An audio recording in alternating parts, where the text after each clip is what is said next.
नागपुरात श्रीमंत राजकारणी भरपूर आहेत, पण सुदैवी माणसं कमी आहेत. या पुस्तकाचा संपूर्ण प्रवास वगैरे मी काही सांगणार नाहीये. मला जी काही 7 मिनिटं मिळाली आहेत त्याच्यातले 2 मिनिटं मी कमी करून 5 मिनिटात आटोपायचा माझा प्रयत्न आहे. मी विस्ताराने माझ्या मनोगतात पुस्तकात सगळं लिहिलंय. वेगवेगळ्या मुलाखतींमधनं ते वाचकांसमोर समाजासमोर येतच आहे. मी त्याकडे पुन्हा वळणार नाही. फक्त काही निरीक्षणं या प्रवासादरम्यानची माझ्या गाठीशी आलेली आहेत. सर ती तुमच्या परवानगीने सांगून होती पुढे. हे कादंबरी लिहिताना जेव्हा मी सुरुवात केली, खरं म्हणजे अनेकांना पडलेला हा प्रश्न आहे की मी व्यक्तिचरित्र का निवडलं लिहिताना, आणि खांडेकर सर तो लिहिताना तुकाराम मुंडे हे एकच नाव माझ्यासमोर पर्याय म्हणून का उभं राहिलं, असे प्रश्न ज्या दिवसापासून या पुस्तकाची घोषणा झाली आहे त्या दिवसापासून माध्यम विचारतायत, माझे सहकारी विचारतायत, मित्र विचारतायत. राज्यभरातून तशा प्रश्नांची विचारणा माझ्याकडे होत आहे. आणि प्रश्न विचारणाऱ्यांना मी भाडेके टट्टे वगैरे समजत नसल्याने त्या प्रश्नाचं उत्तर देणं लेखक म्हणून माझी नैतिक जबाबदारी समजतो. मी जेव्हा माध्यमातून ठरवून बाहेर पडलो तेव्हा माझ्यासमोर कथा, कविता, कादंबरी हा रंजनात्मक मार्गाने जाणारे अनेक पर्याय उपलब्ध होते खांडेकर सर, पण ती नाकारले, विचारपूर्वक नाकारले. कारण माझ्या 25 वर्षाच्या माध्यमातल्या प्रवासाला जर तपासलं तर तुमच्या लक्षात येईल की माझ्या लिखाणाची जी शैली राहिली आहे ती केवळ वास्तववादी आणि तटस्थ पत्रकारितेची राहिलेली आहे.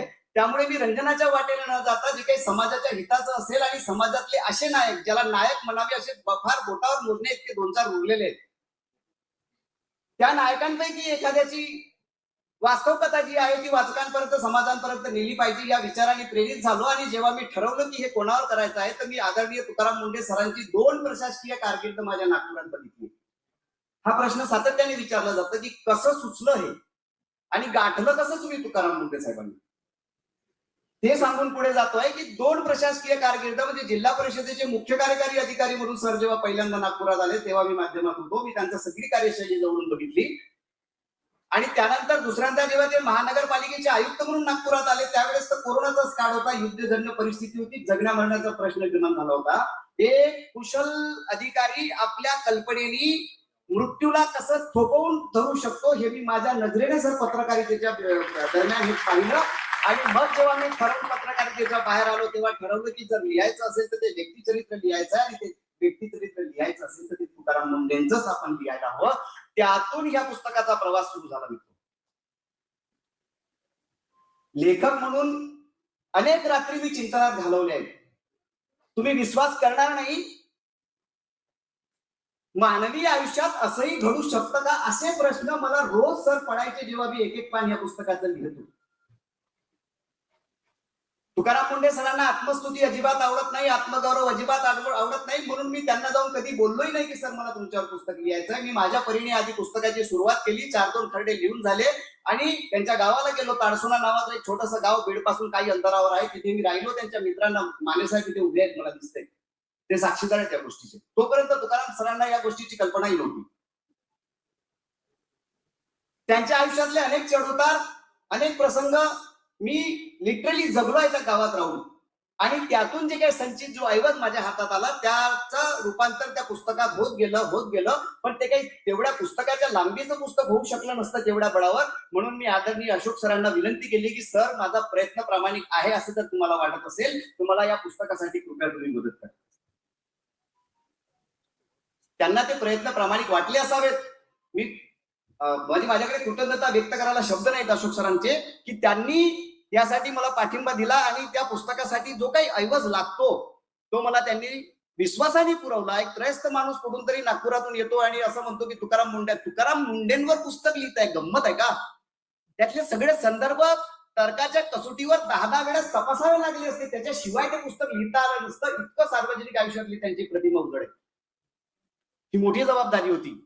जबाबदारीपेक्षा जास्त महत्वाचं म्हणजे विश्वास ठेवायचा का हा प्रश्न होता. तो विश्वास अशोक सरांनी ठेवला, याबद्दल मी त्यांची सर्वप्रथम कृतज्ञता व्यक्त करतो.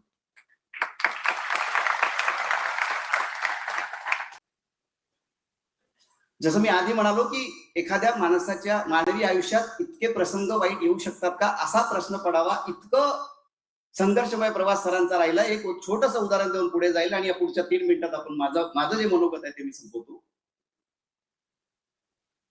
सर 4थ्या किंवा 5व्या वर्गात असतील.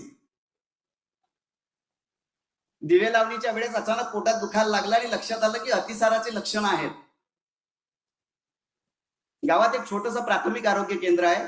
आई हडहडली कारण त्याच्या आधी 2 मोठ्या अपघातातून सर वाचले होते. हे पुस्तक जेव्हा तुम्ही वाचाल तेव्हा तुम्हाला सगळं लक्षात येईल की हे जे काही सांगितलं जात आहे ना तुकाराम मुंडेंच्या प्रतिमेबद्दल किंवा जे काही नॅरेटिव्ह सेट केले जात आहेत, नॅरेटिव्ह पसरवले जात आहेत, त्याला तडा देण्याचं काम हे पुस्तक करेल असा मला लेखक म्हणून विश्वास आहे. मी त्याच्या तळाशी आणि तपशिलात आणखी जात नाही. फक्त एक प्रसंग तुम्हाला सांगतो की सर 3ऱ्या किंवा 4थ्या वर्गात असतील. मला आता नेमकं ते आठवत नाही. त्या पुस्तकात सगळं तपशील लिहिलेला आहे.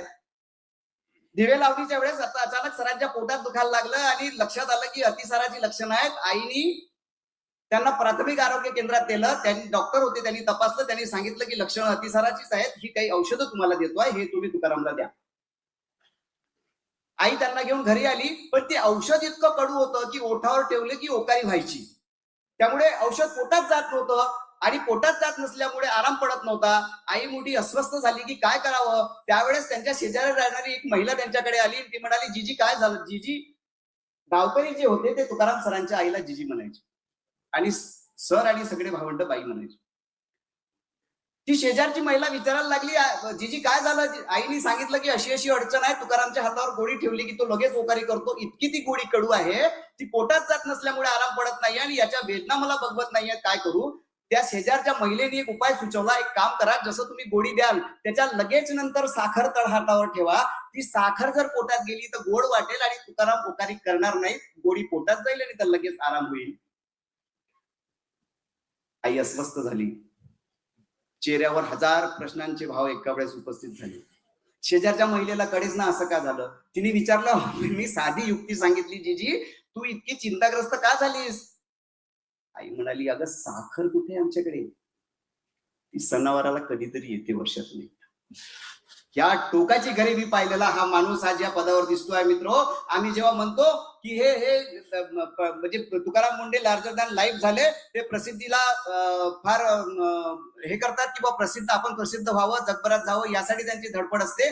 इतकी टोकाची गरिबी पाहिलेला माणूस कधी प्रसिद्धीच्या मोहापायी मागे पुढे धावणार नाही. ते आपल्या कर्तव्यनिष्ठेला प्राधान्य देतात, म्हणून माध्यम त्यांच्याकडे जातात आणि ते जगासमोर येतात. तुकाराम मुंडे कधीच प्रश्न घेऊन कोणाकडे जात नाही.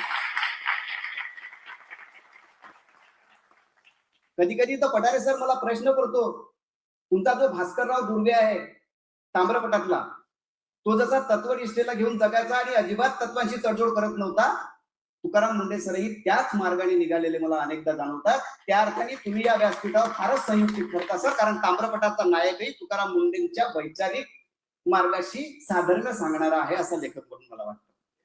अनेक गोष्टी आहेत, अर्थात मी तपशिलात जाणार नाही. पुस्तक तुमच्या समोर आहे. ह्या पुस्तकाच्या निर्मितीसाठी ज्या ज्या लोकांनी मला मदत केली त्या सगळ्या दृश्य अदृश्य हातांचे मी मनपूर्वक आभार मानतो.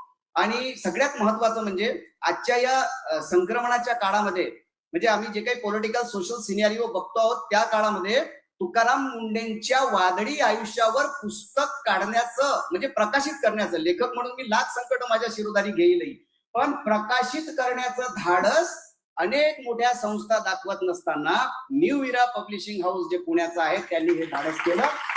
अमृता तांदळे आणि शरद तांदळे या दोन्ही लोकांचं मी मनापासून यासाठी आभार मानेल की त्यांनी हे लक्षात ठेवणारा, मॅडम इतिहास लक्षात घ्या, हे साधी कृती नाही आहे तुमची, हे केवळ एका पुस्तकापुरतं केलेलं कार्य नाही आहे मॅडम तुमचं. हे पुस्तक तुम्ही आम्ही इथे बसलेले लोक असू नसू हजार वर्ष हे पुस्तक दस्तऐवज राहणार आहे आणि या माझ्या नवीन पिढीला प्रेरणा देत राहणार आहे. इतकं ते पुस्तक प्रेरणादायी लिहिलेलं आहे. ते मी लिहिलंय म्हणून नाही, अर्थात तुकाराम मुंडे सरांचा प्रवासच तेवढा प्रेरणादायी आहे, पण त्या प्रेरणादायी प्रवासाला मी लाख प्रयत्न करूनही एकट्याने जगासमोर आणणं शक्य झालं नसतं. त्यासाठी तुम्ही माझ्या पाठीशी खंबीरपणे उभे राहिलात, याबद्दल मी तुमचे आभार मानतो. आणि तुम्हा सगळ्या वाचकांची ही गर्दी बघून मला खरंच सांगतो की शब्दांशी दिवस रात्र संबंध येत असला तरी माझ्याकडे आता कृतज्ञता व्यक्त करायला शब्द नाहीत. मी फक्त तुम्हाला हात जोडतो आणि आपल्या सगळ्यांची रजा घेतो. खूप खूप धन्यवाद. धन्यवाद. मला वाटतं लेखक म्हणून त्यांनी मांडलेल्या मनोगतानंतर तर पुस्तकाविषयीची आपली उत्सुकता आणखीनच वाढली असेल. आज रात्री अनेक जण झोपणार नाहीत याची खात्री आहे. इथून गेल्यानंतर पुस्तक हातात घेतल्यानंतर ते खाली आपल्याला ठेवणार नाहीये, इतकी ही प्रेरणादायी गाथा आहे. आणि एका शेतकरी कुटुंबात जन्म झालेल्या मुलाचा सनदी अधिकारी होईपर्यंतचा जो प्रवास आहे तो आपण या पुस्तकातून अनुभवतो. आज आपल्या बरोबर असे एक माजी सनदी अधिकारी आहेत ज्यांनी सुद्धा तुकाराम मुंडेंसारखाच विश्वास ठेवला की सनदी अधिकारी हे केवळ अधिकाराचं पद नाहीये, तर समाजामध्ये व्यवस्थेमध्ये बदल घडवण्याची ती एक ताकद आहे. आणि 3 दशकाहून अधिक काळ महसूल विभागामध्ये काम केल्यानंतर भारत शासनाच्या एक वेगळी वाट सुद्धा त्यांनी चोखाळली. मी बोलते आहे संग्राम गायकवाड सरांविषयी. आणि सरांनी त्यांच्या सगळ्या अनुभवावरती आटपाट देशच्या गोष्टी नावाचं एक सुंदर कादंबरी सुद्धा लिहिलेली आहे. मन समजावण सारखं अतिशय सुंदर कादंबरी त्यांनी लिहिलेली आहे. त्यामुळे एक प्रतितयश उत्तम लेखक ते आहेत. त्याचबरोबर सीपीजीपी सारख्या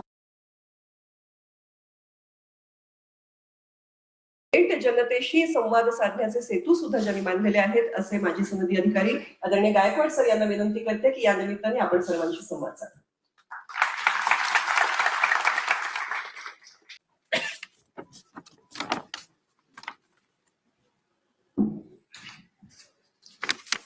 कार्यक्रमाचे अध्यक्ष आदरणीय रंगनाथ पठारे सर, राजीव खांडेकरजी, तुकाराम, संजय नहारजी, लेखक शफी पठाणजी, अशोक मुंडेजी, लेशपाल, तुकारामचे परिवारजन, अधिकारी मंडळी पण इथं आलेली दिसत आहेत आणि मित्र. एखाद्या अधिकाऱ्याच्या जीवनावरती तो सेवेत असतानाच चरित्रात्मक अशा प्रकारचं पुस्तक लिहून येणं ही खरंच एक अतिशय असाधारण अशा प्रकारची घटना आहे. आणि त्याची जी काही कारणं आहेत त्याच्यापैकी एक मला इथं दिसतंय, प्रचंड प्रमाणामध्ये लोकांचा त्याला पाठिंबा आहे. लोकांच्या गळ्यातला तो एक ताईत बनलेला आहे. खरं तर अधिकाऱ्यांची ऑटोबायोग्राफिकल अशा प्रकारची स्पर्धा परीक्षांमध्ये ते कसे यशस्वी झाले अशा प्रकारची पुस्तकं आपल्या इथं आहेत. पण चरित्रात्मक पुस्तकं अधिकाऱ्यांवरची तशी बरीच कमी आहेत. जे मेमॉयर्स आहेत ते पण निवृत्तीनंतर त्या अधिकाऱ्यांनी लिहिलेले आहेत. पण आता सेवेत असताना अशा प्रकारचं पुस्तक तुकाराम बद्दल लिहून आलेलं आहे. हे याचं निदर्शक आहे की तुकारामनं अतिशय, हे पुस्तकामध्ये वाचल्यानंतर मला समजलं, खरं मला पण माहिती नव्हतं, की अतिशय संघर्षात्मक अशा पद्धतीनं त्यांनी परीक्षेमध्ये निवड होण्यापर्यंतची वाटचाल केलेली होती.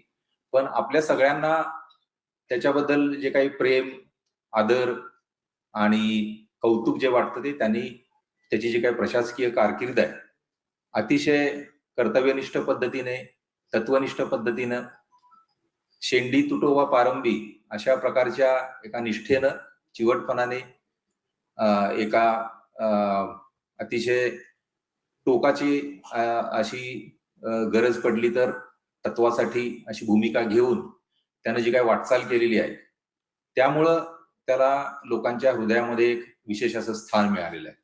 आणि त्याचा परिणाम म्हणूनच अशा प्रकारचं पुस्तक लिहिण्याची प्रेरणा शफी पठाणांना सुद्धा झाली असणार आहे. त्यांनी आता त्यांच्या बोलण्यामध्ये सांगितलं. आणि जेव्हा एखादा माणूस लोकांच्या मनामध्ये अशा प्रकारचं स्थान निर्माण करतो तेव्हा स्वाभाविकच लोकांना, सर्वसामान्य नागरिकांना, स्पर्धा परीक्षेची तयारी करणाऱ्या तरुणांना त्यांच्याबद्दल माहिती करून घेण्याची किंवा त्यांच्याबद्दल अधिकच जाणून घेण्याची उत्सुकता आणि कुतूहल नक्कीच असणार आहे. इनफॅक्ट मला या वेळेला केशवसुतांच्या कवितेमधलं एक चरण आठवतं, कवी तो होता कसा अननी, असं ते म्हणाले होते. कारण त्यांना त्यांच्या शिक्षकांनी दुर्मुखलेला असं म्हणाल्यानंतर त्यांना जरा वाईट वाटलं आणि ते म्हणाले की मला तुम्ही असं जरी म्हटलेलं असलं तरी नंतरच्या येणाऱ्या पिढ्या मी जे काही वाङ्मय निर्माण केले ते वाचतील आणि त्या वाङ्मयाच्या रूपातून मी लोकांच्या स्मरणात राहील. तेव्हा माझा चेहरा कसा होता, मी कसा होतो याच्या बद्दल लोकांना काही विशेष वाटणार नाही. पण एका वेगळ्या अर्थानं, चांगल्या अर्थानं केशवसुतांचं हे म्हणणं तसं खोटं ठरलं. कारण केशवसुतांचं एक मोठं स्मारक त्यांच्या जन्मस्थानी आहे, मी ते बघितलेलं आहे. आणि त्यांच्याबद्दल चरित्रात्मक असं लिखाण लिहून आलेलं आहे. तर ही एक स्वाभाविक कुतूहलाची भावना असते की हा जो काही अधिकारी आहे एवढा लोकांमध्ये प्रिय आहे आणि एवढ्या वेगळ्या पद्धतीने काम करणारे, याची आयुष्याची वाटचाल, याची जडणघडण, याचा प्रवास कसा झाला, तर हे जे कुतूहल आहे आणि ही उत्सुकता आहे अतिशय चांगल्या पद्धतीनं पूर्ण करणारं हे पुस्तक आहे.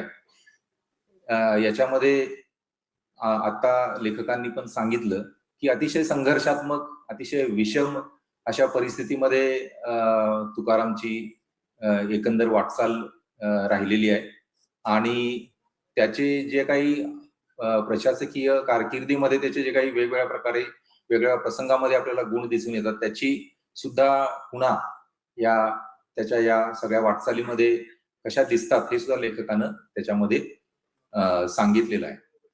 इनफॅक्ट मला या पुस्तकामधली एक मनोज्ञ अशी गोष्ट अशी वाटली की तुकारामची ही सगळी जी वाटचाल आहे त्याच्यामध्ये त्याचे बंधू अशोक मुंडेजी अतिशय खंबीरपणे त्याच्या पाठीशी उभे राहिलेले आपल्याला दिसून येतात.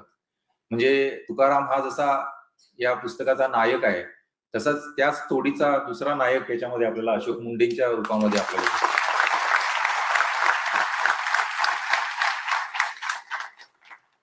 एकंदर त्यानं कलेक्टर व्हावं, त्यानं IAS व्हावं हे स्वप्न तुकारामच्या आधी अशोक मुंडेंनी पाहिलेलं होतं आणि त्यासाठी जे काही ग्रूमिंग करावं लागतं, जे काही तयारी करावी लागते, ती त्यांनी अतिशय जाणीवपूर्वक त्याच्या या सगळ्या वाटचालीमध्ये त्याच्याकडून करून घेतली आणि कठीण प्रसंगी ते त्याच्या पाठीमागं खंबीरपणे उभे राहिले. तर आपण म्हणतो बऱ्याचदा की एका यशस्वी पुरुषाच्या मागे एक स्त्री असते, तर बऱ्याचदा कुटुंबातले इतर घटक सुद्धा त्याच्या मागे असतात. जसं सचिन तेंडुलकरच्या बाबतीत अजित तेंडुलकर होते, तसे इथं अशोक मुंडे आपल्याला दिसतात. आणि माझ्यासाठी हे सगळं नवीन होतं हे वाचणं. इनफॅक्ट तुकारामची सगळी पार्श्वभूमी अतिशय कष्टातून काढलेला, संघर्षात्मक अशा परिस्थितीतून केलेला प्रवास आणि वाटचाल हे नक्कीच तुकाराम बद्दल उत्सुकता असणाऱ्या सगळ्या वाचकांना, लोकांना खूप इंटरेस्टिंग वाटणार आहे. पण हे सांगत असतानाच मला खास करून स्पर्धा परीक्षेची तयारी करणारी जी विद्यार्थी मंडळी आहेत त्यांना एक छोटासा खबरदारीचा इशारा द्यावा असा वाटतो. कारण हल्ली असे मोटिवेशनल, इन्स्पिरेशनल मटेरियल बाजारामध्ये खूप आहे. म्हणजे जरुरीपेक्षा जास्त इन्स्पिरेशन आहे आणि जरुरीपेक्षा जास्त मुलं या स्पर्धा परीक्षेच्या एकूण सगळ्या वर्तुळामध्ये अडकलेली आम्हाला दिसतात. आम्ही त्यासाठी खास करण्याचे प्रयत्न आमच्या संस्थेमार्फत सुद्धा आम्ही काहीतरी करावं असं आम्हाला वाटत राहतं. पण यामध्ये लेखकाने एक चांगली गोष्ट केलेली आहे की तुकारामचा स्पर्धा परीक्षेच्या तयारीचा प्रवास जो आहे तो सुद्धा खूप असा चढ उतारांनी आणि संघर्षाने भरलेला आहे. ते त्यांनी अतिशय व्यवस्थित नेमकेपणाने सांगितलं आणि काय प्रकारची चूक झाली आणि काय प्रकारे त्यामध्ये सुधारणा करता आल्या असत्या याबद्दल सुद्धा त्यांनी अगदी स्पष्टपणाने सांगितलेलं आहे. तर तुकाराम 20व्या क्रमांकानं UPSC मध्ये त्याचं सिलेक्शन झालं, पण त्याच्यासाठी त्याला बरीच संघर्षाचा त्याचा सगळा तो प्रवास करावा लागला होता आणि त्यानं त्याचबरोबर इतर प्लॅन बी त्याच्या बंधूंच्या मार्गदर्शनाखाली त्याचा पण विचार केलेला होता. त्या दृष्टीने त्यांनी वाटचाल केलेली होती. तर हा जो त्याच्यातला अनिश्चिततेचा जो घटक आहे तो तरुण मंडळींनी लक्षात घेणं आवश्यक आहे. त्यामुळे तुकारामच्या एकंदर प्रवासातून, एकंदर त्याचं जे काही आयुष्य आहे त्याच्यातून विवेकपूर्ण पद्धतीने बोध घेतला पाहिजे असं मला वाटतं. म्हणजे तो जी मूल्य महत्वाची मानतो, संवैधानिक मूल्य, रूल ऑफ लॉ, काम आपलं सोखपणे नेकीनं करणे आणि टोकाची जरी तुम्हाला रेजिस्टन्स आला तरी सुद्धा त्या मार्गापासून न ढळणे आणि स्पर्धा परीक्षेची तयारी करतानाचं जे काही तुम्ही वाचाल त्यातून असं लक्षात येईल की अतिशय जिद्दीनं आणि मेहनत सतत करत राहून ते हे करणे आणि ते आपण कुठल्याही प्रोफेशन मध्ये करू शकतो. म्हणजे ही जी सगळी मूल्य आहेत आणि हे जे सगळे आदर्श आहेत आपल्याला कुठल्याही प्रोफेशन मध्ये हे साध्य करता येण्यासारखे आहेत. म्हणजे अशोक मुंडेजींचं उदाहरण घेतलं तर he was a great mentor. म्हणजे एखादा माणूस उत्तम मेंटॉर म्हणून काम करू शकतो आणि एखादा तुकाराम तयार करू शकतो. किंवा पुस्तकामध्ये आलेलं आहे की तुकाराम राज्यशास्त्राचा अभ्यास करत असताना त्याला शिकवणारे खूप चांगले गुरु तिथे मिळाले.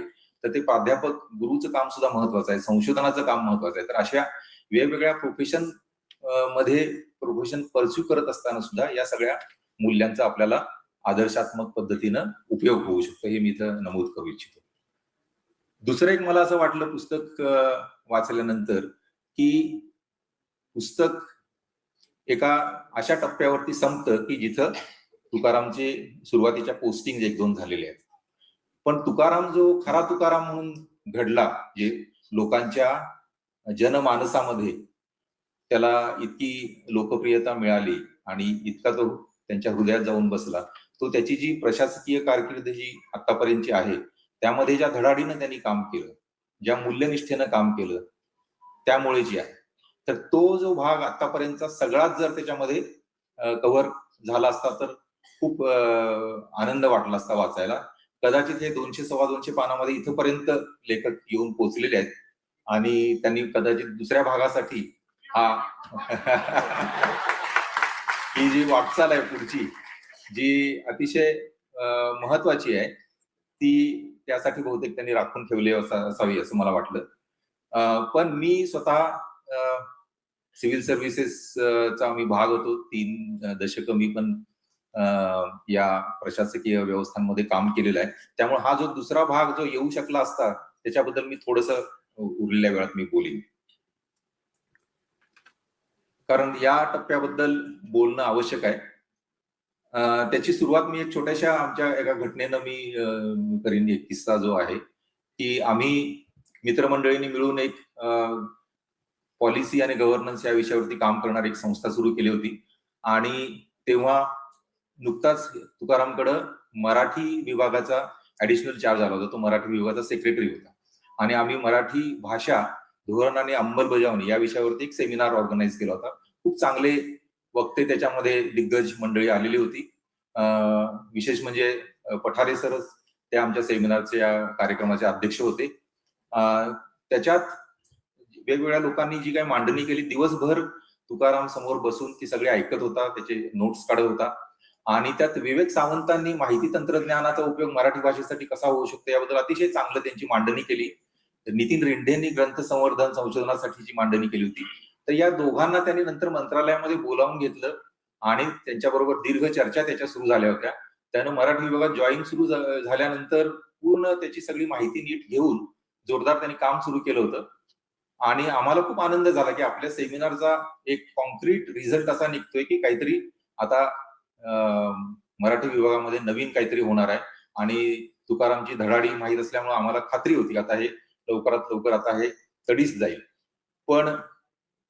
पण पुढं काय झालं याचा तुम्ही लोक अंदाज बांधू शकता. आपल्याला सगळ्यांनाच ते माहिती आहे की तुकारामची धून बदली झाली.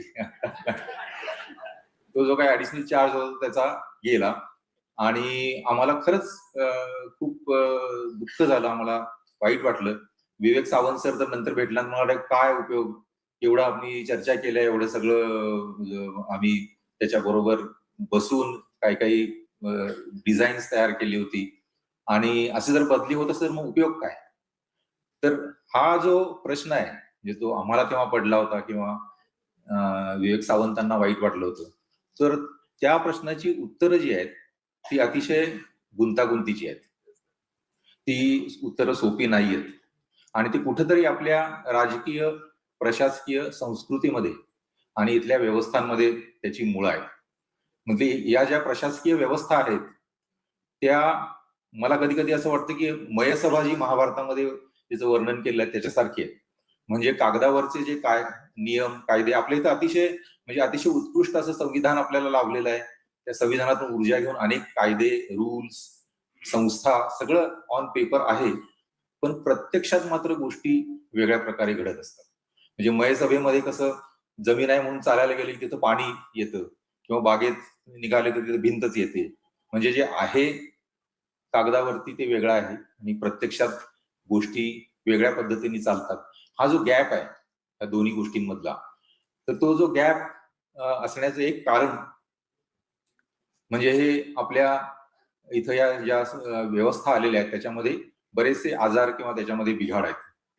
तर त्याच्याबद्दल असं मी म्हणेन की तुकारामचा हा जो व्यवस्थेमध्ये काम करायला सुरुवात केल्यानंतरचा जो प्रवास आहे किंवा इतर त्याच्यासारखे जे कर्तव्यनिष्ठ अधिकारी जे असतात त्यांचा जो प्रवास असतो त्याच्यात 2 व्यवस्थात्मक राक्षसांना तोंड द्यावं लागतं. तर त्यातला एक म्हणजे असा की या सगळ्या ज्या व्यवस्था आपल्या इथं आल्या लोकशाहीच्या माध्यमातून स्वातंत्र्य मिळाल्यानंतर, त्या आपल्याला, ज्याला अरविंद सुब्रमण्यमचं मी एक नुकतंच पुस्तक वाचलं, त्यात त्यांनी प्रिकॉशियस डेमोक्रेसी हा शब्द वापरलाय की युनायटेड किंगडम किंवा USA मध्ये 100-150 वर्षच्या संघर्षातून उत्क्रांत होत होत या सगळ्या व्यवस्था तिथं उगम पावल्या. त्या मानाने आपल्याला स्वातंत्र्यासाठी आम्ही खूप संघर्ष केला, पण त्यानंतर आपल्याला त्या आयत्या मिळाल्या. त्यासाठीची जी काही एक तयारी समाजाची असणं आवश्यक असतं, समाजाच्या वेगवेगळ्या अंगांची, ती पुरेशी न झाल्यामुळं तो एक इम्बॅलन्स आपल्या इथं दिसतो आणि त्याला आपल्या इथं वेगवेगळ्या लोकांना, अगदी नागरिकांपासून ते अधिकाऱ्यांपर्यंत तोंड द्यावं लागतं. आणि त्यामुळं या राक्षसाशी झुंजत उत्कृष्ट पद्धतीने काम करणारे जे लोक आहेत त्यांच्याबद्दल आपल्या मनामध्ये आदर असतो आणि ते आपल्याला प्रेरणास्थानी असे वाटतात. तर दुसरा एक राक्षस मला जो दिसतो तो म्हणजे खास भारतीय अशा पद्धतीचा आहे. म्हणजे हे जे मी मगाशी म्हणालो की ज्या वेस्टर्न पद्धतीच्या सिस्टीम्स आपण इथं आणल्या आणि तो एक इम्बॅलन्स आहे, तो एक वेगळा झाला. पण दुसरा जो आहे तो खास भारतीय, म्हणजे आपल्या इथं ज्याचं वर्णन असं करता येईल की लाडकी बहीण, लाडका भाऊ किंवा लाडकं कुटुंब, लाडकी उपजात, लाडकी जात, हे जे काय आपला समाज अशा वेगवेगळ्या अक्षांवरती जो चिरफाळलेला आहे पूर्वीपासून, त्याची मुळं खूप खोलवरती आहेत, तर ते सुद्धा एक आपल्या इथं डिस्टॉर्शन आपल्या सिस्टीम्स मध्ये क्रिएट करणारी अशी गोष्ट आहे. तर या दोन्ही राक्षसांची झुंजत काम करणारे अधिकारी फार काय म्हणतात त्याला, जे संविधानामध्ये जे अपेक्षित आहे त्या पद्धतीने काम करणारे लोक किंवा त्यासाठी झगडणारी माणसं तशी कमी असतात. इनफॅक्ट आंबेडकरांनी सुद्धा असं म्हटलं होतं की संविधान उत्कृष्ट असून उपयोग नाही, ती राबवणारी माणसं चांगली असली पाहिजेत.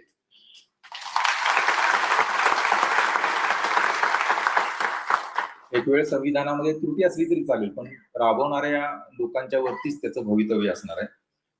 त्यामुळे या पार्श्वभूमीवरती मला तुकारामाचं योगदान जे आहे ते दुहेरी वाटतं. एक म्हणजे या अशा सतत संघर्षात्मक परिस्थितीला तोंड देत काम करत असताना, म्हणजे अनेक बदल्या होणं म्हणजे सोपी गोष्ट नाहीये, त्रासदायक अशी गोष्ट आहे. असं असताना सुद्धा उत्कृष्ट पद्धतीने काम करण्याचं एक बेंचमार्क, एक उदाहरण सिद्ध करून दाखवणं, हे त्याचं एक पहिलं योगदान आहे. आणि दुसरं योगदान असं की हे काम करत असताना ही जी काही व्यवस्थामधला जो बिघाड आहे तो सुद्धा कुठेतरी तो उघडकीला आणतोय. म्हणजे तो एक पुरावा आहे की व्यवस्थांमध्ये सुधारण्याची गरज आहे. हे दुहेरी अशा प्रकारचं त्याचं जे योगदान आहे, मला असं वाटतं की जो काही पुढचा भाग याच्यावरती यायला पाहिजे आणि त्यामध्ये याचं व्यवस्थात्मक अंगांनी, राजकीय, सांस्कृतिक या वेगवेगळ्या याच्यानी सुद्धा विश्लेषण होणं आवश्यक आहे. शेवटी मी या पुस्तकाचे लेखक शफी पठाण यांचं मी अभिनंदन करतो. त्यांनी एक अतिशय चांगल्या प्रकारचा ऐवज आपल्या सगळ्यांच्या समोर सादर केलेला आहे. पुस्तकाचे प्रकाशक न्यू इरा यांना सुद्धा मी पुस्तकाच्या निमित्ताने शुभेच्छा देतो आणि पुढचा दुसरा भाग जो आहे तो लवकरात लवकर लिहिण्यासाठी त्यांनी मनावरती घ्यावं. धन्यवाद सर. सनदी अधिकारी म्हणून आपल्या असलेल्या प्रदीर्घ कारकिर्दीतून आपण या पुस्तकाकडे पाहिलं आणि आपली ही जी सूचना आहे की दुसरा भाग यावा, मला वाटतं सर नक्कीच त्याचा विचार करतील. पण तो आला तर कदाचित त्याचं शीर्षक बदली असं असेल.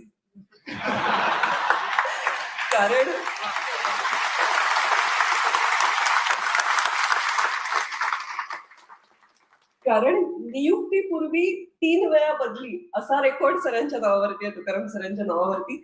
याचा अर्थ व्यवस्थेला त्यांचा दरारा किती जाणवतो हे यातून मला वाटतं आपल्याला कुठेतरी बघायला मिळतं. आणि त्यातून व्यवस्था आपण समजूनही घेत असतो. त्यामुळे नक्कीच हे पुस्तक त्याही दृष्टीने अतिशय मार्गदर्शक आहे.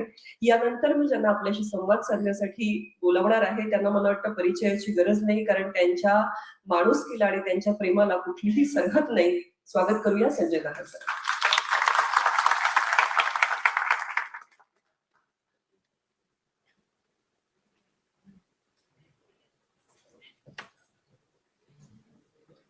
एक छोटीशी गोष्ट राहिली. मुंडे सरांच्या पत्नी इथे आहेत, त्यांचा सन्मान अमृताताई तांदळांनी करावा अशी विनंती करतो. कारण या प्रवासात बदल्यांच्या काळात त्या बरोबर होत्या, त्यामुळे त्याची खाली जाऊन करतील ना. वर वर वर नाही, वर येऊ द्या त्यांना. नंतर बोलू ना.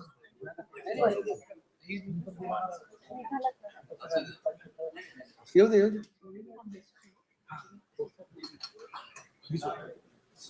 तर ताई असं म्हटल्या, त्याच्या पुस्तकाचं नाव बदली असावं.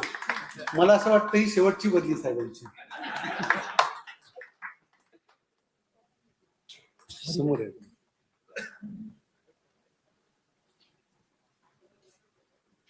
किती सोसावं लागतं ते त्यांनाही.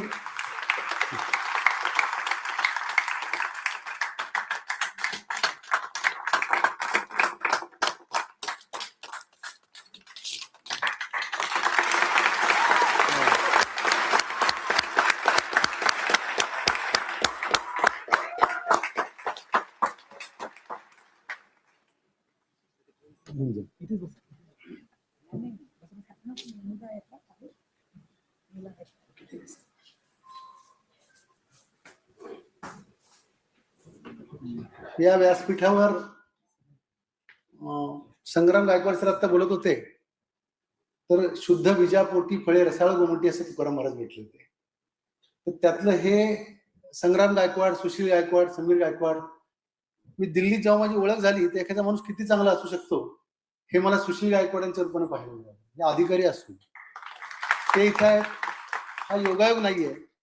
इथं राजू खांडेकर सर आहेत, म्हणजे हे टिळक स्मारक मंदिर आहे. भारतीय असंतोषाचे जनक ज्यांना म्हटलं जातं, त्या टिळकांनी त्यांच्या चळवळीचा प्रारंभ इथे केला.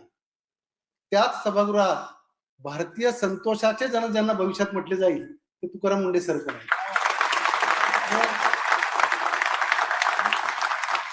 संतोषाचे यासाठी म्हटलं, काही दिवसांपूर्वी कारगिलला होतो आणि 10-12 IAS अधिकारी, कलेक्टर सगळे उभे होते आणि एक अधिकारी सांगत होते कि मेरे घर में पनीर खाना मैंने बंद कर दिया. तर मी म्हटलं क्यों? तर म्हटले मेरी बीवी मराठी है, वहां कोई तुकाराम मुंडे है.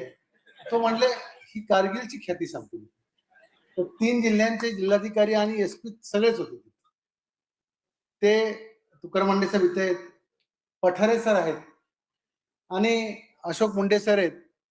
लेशपाल जवळगे बद्दल काय सांगायचं, म्हणजे शब्दांपेक्षा कृतीवर भर देणारी.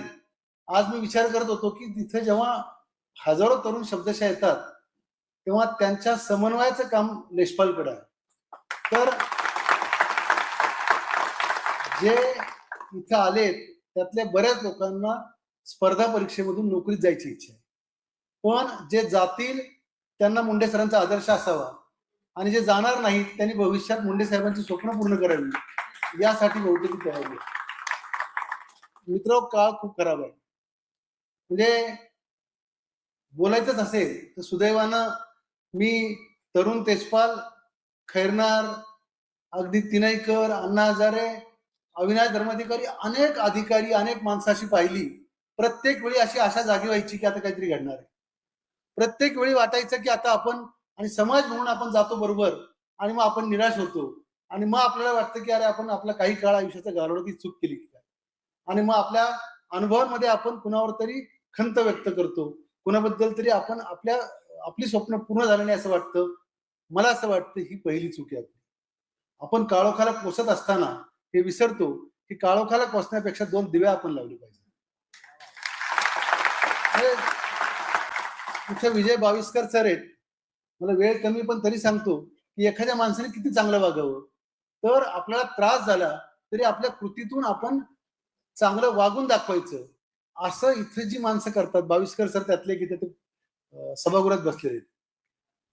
राजू खांडेकर सर आहेत, म्हणजे आम्ही जेव्हा चळवळ सुरू केली मला खूप आधी आठवतं, कुठेही चांगलं घडलं तर आपण असलं पाहिजे. त्यांची आज इथे साक्ष याच्यापेक्षा मोठी गोष्ट असू शकत नाही. शफी पठाण आहेत. मी एक मुंडे साहेबांबद्दल पुस्तक जो वाचत होतो, कुठलंही पान काढलं की ते पान थांबूशी वाटत नव्हतं. किंवा असं वाटत नव्हतं की आपण मध्ये वाचतोय संपतोय, प्रत्येक पान वाचूशी वाटत होतं. आणि आत्ताची कारकिर्दीबद्दल संग्राम सर बोलले तर रिबेरोनचं एक पुस्तक आम्ही प्रकाशित केलं होतं, बुलेट फॉर बुलेट. तर त्या रिबेरोनच्या पुस्तकात एक वाक्य होतं की अतिरेकी कसा ओळखावा. तर न्यूयॉर्क टाइम्सने एक व्यंगचित्र काढलं होतं की रिबेरो आले असं म्हटल्यावर जे पळायला लागले ते सगळे अतिरेकी आहे. 4-5 दिवसापूर्वी दैनिक सकाळमध्ये एक व्यंगचित्र आलं होतं, आलोक नाव असतं त्यांचं, की ईडी आली उठला नाही, इन्कम टॅक्स आली उठला नाही, सगळ्या एजन्सी आली उठला नाही, मुंडे साहेब आले असं कळल्यावर उठून पळायला लागले.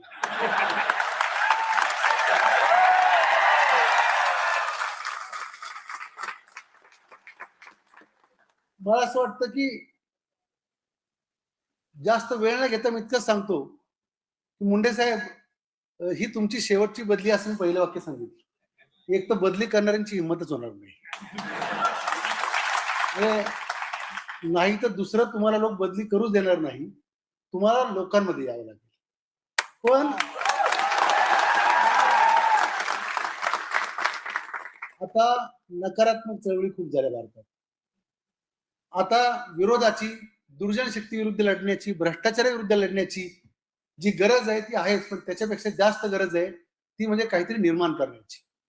म्हणजे मी लेशपालला सांगत होतो की लेशपाल, जे हजारो तरुण येतील त्यातल्या 90% जास्त तरुणांना कदाचित नोकरी नाही मिळणार भविष्यात, आणि ज्यांना मिळतील ते सांगतील मीटर टाकून आलोय, त्यामुळे वरच्यांना खुश करावं लागेल, ते बदलीसाठी प्रयत्न करतील. बदल्या दोन आहेत, एक म्हणजे वरच्यांनी केलेल्या आणि एक आपण करवून घेतलेल्या. मला असं वाटतं की एक महाराष्ट्रामध्ये आपण फक्त म्हणतो दिल्लीचे ही तख्त राखतो महाराष्ट्र माझा, तर फक्त ही म्हणण्यापुरती किंवा एक म्हणीपुरती गोष्ट नाहीये. आपल्याला गावागावात असे गट करावे लागतील की भेसळ नको, की अन्नातली भेसळ इतकी मोठी आहे ती आपल्याला कळली, कारण आपल्या रोजच्या जगण्याशी, जीवनाशी निगडीत आहे. विचारांमधली भेसळ असेल, माणसांमधली भेसळ असेल. आता गमतीने लोक असं सांगतात, काही डॉक्टर, की एक जण महाबळेश्वरला जाऊन आजारी पडला. का पडला तर म्हणे तुला चांगल्या हवेची सवय नाही, तू प्रदूषणाच्या हवेत बरा होतास. दिल्लीमध्ये जर कुणी राहत असेल तर दिल्लीला प्रदूषणाची राजधानी पण म्हटलं जातं. कुणी इथं काही बसले दिल्लीतले आहेत. मला मला असं वाटतं या पुस्तकाच्या निमित्तानं महाराष्ट्रामध्ये काय घडू शकतं, एक घडू शकतं की जसं भांडलं पाहिजे. आता आज एक कुणीतरी मला किस्सा सांगितला, एक तलाठी सातबारा लवकर करू देत नव्हता, तर तो दरवेळी सांगायचा, आणि मग बाकीचे लोक म्हटले अरे तू त्यांना गांधी देत नाही त्यामुळे बहुतेक तुझा सातबारा होत नाही. तर तो मला म्हटला मी आता तुकाराम नेऊन देतो, सातबारा. मला असं वाटतं बहुतेक साहेब हे पुस्तक घेऊन आहे ना, गावागावात लोक त्या तलाट्याकडे जातील, आणि अशा प्रकारची एक सकारात्मक चळवळ जेव्हा देश आपल्याकडे पाहतोय, महाराष्ट्राकडे पाहतोय, अशा काळामध्ये अंधारामध्ये एक दिवा येतोय. मी रवींद्रनाथ टागोरांची एक कविता, त्यातलं वाक्य सांगून थांबतो. रवींद्रनाथ टागोर त्यांच्या कविता येते की एकदा खूप अंधार होतो आणि सूर्य सांगतो की मी येणार नाही. सगळे काळजीत पडतात, सगळे म्हणतात की सूर्य नाही आला तर काय करायचं, हा जर अंधार नाही सरला तर काय करायचं.